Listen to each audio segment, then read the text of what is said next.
Tonight I can report to the world that the strikes were a spectacular military success. این حادثه سربرآوردن یه مجموعه شرافتمند قوی در سوریه هم اتفاق خواهد افتاد. جوان Попытки устроить внутреннюю смуту обречены на провал. 也绝不允许任何外来势力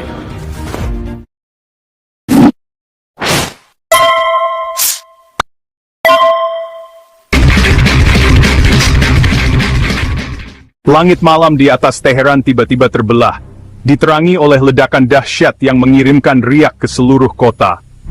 Cahaya oranye yang menyilaukan menari-nari di cakrawala, kontras yang mencolok dengan kegelapan malam. Ledakan itu berpusat di situs militer yang sensitif, sebuah fasilitas yang dikenal karena penelitian dan pengembangan canggihnya. Gelombang kejut dari ledakan itu terasa jauh melampaui perbatasan Iran, mengguncang bangunan dan mengirimkan getaran ke seluruh wilayah.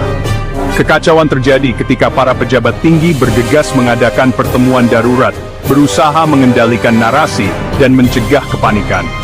Telepon berdering tanpa henti, dan ruangan itu dipenuhi dengan bisikan-bisikan cemas dan perintah-perintah yang tergesa-gesa.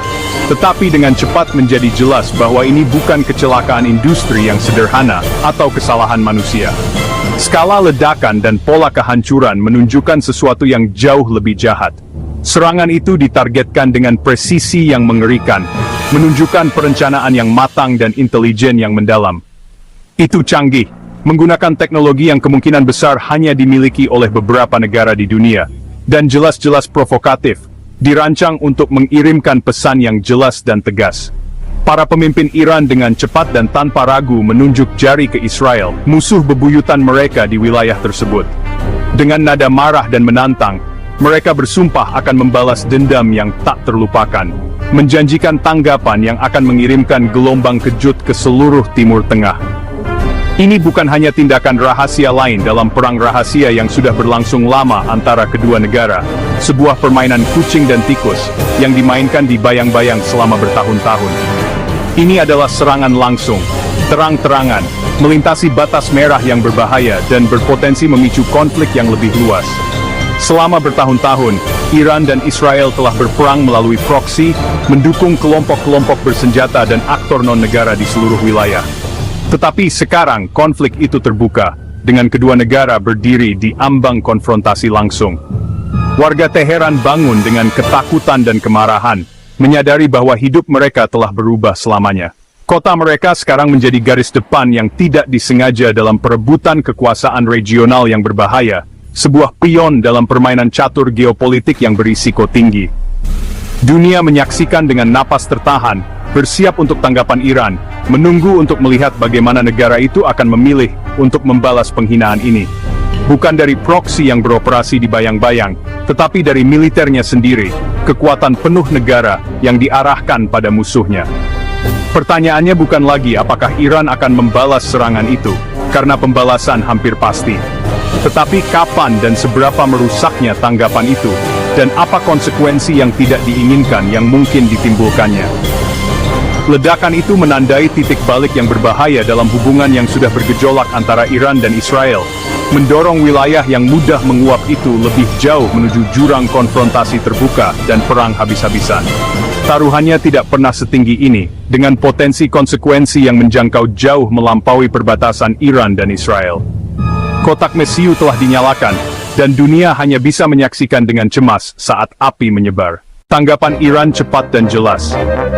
Di bawah kegelapan malam, IRGC meluncurkan rentetan rudal balistik dan drone langsung ke Israel.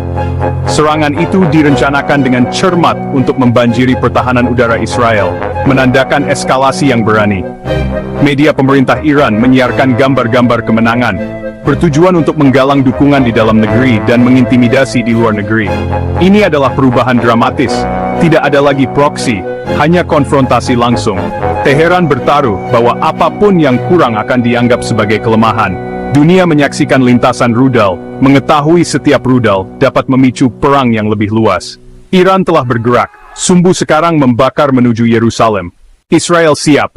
Sirene melolong saat keluarga bergegas ke tempat penampungan, tetapi di atas, sistem Iron Dome dan Arrow mulai beraksi.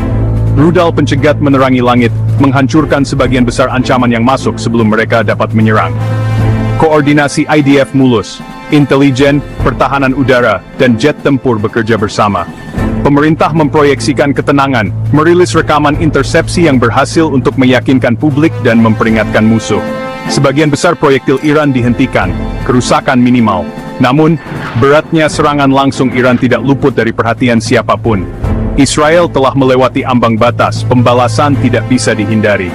Kemenangan defensif jelas, tetapi konflik baru saja dimulai. Dunia bersiap untuk langkah Israel selanjutnya. Perdana Menteri Netanyahu berbicara kepada bangsa, suaranya bergema di seluruh negeri yang sedang gelisah, memuji IDF, pilar pertahanan negara, dan bersumpah akan memberikan tanggapan yang tegas dan terukur terhadap agresi yang terjadi. Pesannya jelas dan tidak ambigu. Israel tidak akan membiarkan serangan ini tidak terjawab. Sebuah deklarasi yang mengirimkan gelombang kejutan ke seluruh wilayah. Di balik pintu tertutup, di jantung kekuasaan, Kabinet Perang Israel menimbang pilihan yang ada di hadapan mereka. Setiap keputusan memiliki konsekuensi yang luas. Dari serangan besar-besaran yang akan mengirimkan pesan yang kuat, hingga pembalasan yang ditargetkan, dirancang untuk melumpuhkan kemampuan musuh dengan presisi bedah. Setiap pilihan membawa risiko besar, dan potensi untuk konsekuensi yang tidak diinginkan. Eskalasi bisa berarti perang regional, menyeret negara-negara tetangga ke dalam pusaran konflik. Pengekangan bisa mengundang lebih banyak serangan, mengirimkan sinyal kelemahan yang dapat dieksploitasi. Sekolah ditutup, mengosongkan ruang kelas dan lapangan bermain. Pasukan cadangan dimobilisasi, dipanggil dari kehidupan sipil untuk memperkuat garis pertahanan, dan kehidupan sehari-hari terhenti, digantikan oleh rasa takut dan antisipasi yang mencekam. Saat bangsa menunggu dengan napas tertahan, Israel bersiap untuk yang terburuk, memperkuat pertahanannya, dan mempersiapkan diri untuk kemungkinan terburuk. Mengetahui langkah selanjutnya dapat membentuk kembali wilayah tersebut, dan mengubah keseimbangan kekuasaan untuk tahun-tahun mendatang. Dunia menyaksikan dengan cemas akan apa yang akan terjadi selanjutnya, dan potensi konsekuensi global dari konflik ini. Rasa normal hancur berkeping-keping, digantikan oleh suasana ketidakpastian dan ketakutan.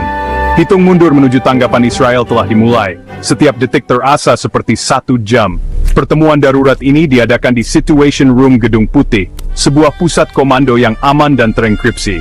Saat pasukan AS secara aktif membantu mencegat rentetan rudal dan drone yang diluncurkan oleh Iran. Sistem pertahanan udara Amerika, termasuk kapal perang yang ditempatkan secara strategis, memainkan peran penting dalam menggagalkan serangan tersebut. Prioritas utama Amerika adalah memberikan dukungan yang tak tergoyahkan kepada Israel, sekutu regional utama. Dukungan ini mencakup bantuan militer, berbagi intelijen, dan dukungan diplomatik yang kuat. Namun, yang sama pentingnya adalah mencegah perang yang lebih luas dan dahsyat yang dapat melanda seluruh Timur Tengah. Amerika Serikat berupaya untuk meredakan ketegangan dan mencegah eskalasi lebih lanjut. Secara terbuka, Gedung Putih menegaskan kembali komitmennya yang teguh terhadap keamanan Israel, menekankan hak Israel untuk membela diri terhadap agresi. Pernyataan publik ini bertujuan untuk meyakinkan Israel dan mengirim pesan yang jelas kepada calon agresor. Secara pribadi, para pejabat AS melakukan diplomasi intensif, mendesak Israel untuk menahan diri dalam tanggapannya. Mereka menekankan perlunya pendekatan yang terukur dan menghindari tindakan apapun yang dapat memperburuk situasi. Kekhawatiran utama adalah bahwa eskalasi yang tidak terkendali akan menyeret Amerika Serikat ke dalam konflik Timur Tengah lainnya. Sebuah kehadiran pasukan AS di wilayah tersebut meningkatkan taruhan dan membuat perhitungan menjadi lebih rumit. Krisis ini terjadi di tengah meningkatnya perpecahan politik di dalam negeri, dengan pandangan yang berbeda tentang peran Amerika di dunia, dan cara terbaik untuk melindungi kepentingan nasional. Beberapa anggota parlemen dan komentator menyerukan tindakan yang lebih kuat terhadap Iran, termasuk sanksi ekonomi yang lebih keras dan bahkan opsi militer. Mereka berpendapat bahwa Amerika Serikat harus mengirim pesan yang jelas tentang tekad kepada Iran dan para proksinya. Yang lain memperingatkan terhadap keterlibatan yang lebih dalam di Timur Tengah, dengan alasan bahwa hal itu akan menjadi kesalahan yang mahal dan berdarah. Mereka mendesak pemerintahan Biden untuk memprioritaskan diplomasi dan deeskalasi. Diplomasi AS bekerja keras di berbagai bidang, berusaha untuk membangun koalisi internasional untuk mengutuk tindakan Iran dan mencegah eskalasi lebih lanjut. Dengan Menteri Blinken secara aktif menggalang sekutu di seluruh dunia, menekankan perlunya persatuan dan ketenangan dalam menghadapi krisis ini. Upaya diplomatik ini bertujuan untuk mengisolasi Iran dan mencegah negara lain mengambil tindakan yang dapat perburuk situasi. Dilema yang dihadapi Amerika sangat jelas, mendukung keamanan dan stabilitas Israel, sambil berupaya untuk menghindari bencana regional yang dapat memiliki konsekuensi yang mengerikan bagi seluruh dunia. Taruhannya sangat tinggi, termasuk keselamatan pasukan AS, yang ditempatkan di wilayah tersebut, stabilitas pasar energi global, dan kepentingan strategis yang lebih luas yang dipertaruhkan di Timur Tengah. Amerika berjalan di atas tali yang ketat, menavigasi lanskap geopolitik yang berbahaya dengan hati-hati dan presisi. Berharap untuk menjaga konflik tetap terkendali dan mencegahnya menyebar ke seluruh wilayah. Adidaya dunia sekarang menjadi pemain kunci dalam drama yang sedang berlangsung, dengan dunia menyaksikan untuk melihat bagaimana Amerika Serikat akan menanggapi tantangan yang belum pernah terjadi sebelumnya ini. Bentrokan Iran-Israel mengirimkan gelombang kejut ke seluruh Timur Tengah.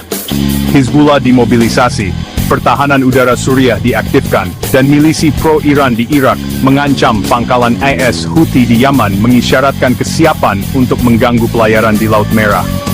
Serangan balasan besar Israel berisiko menyulut perang multifront, meregangkan sumber daya Israel dan IS. Negara-negara Teluk yang terjebak dalam baku tembak, diam-diam mendesak deeskalasi untuk melindungi kota-kota dan infrastruktur minyak mereka. Risiko salah perhitungan membayangi, satu kesalahan bisa memicu neraka regional. Wilayah itu adalah kotak mesiu, dengan terlalu banyak aktor dan terlalu banyak senjata. Dunia khawatir konflik bisa lepas kendali.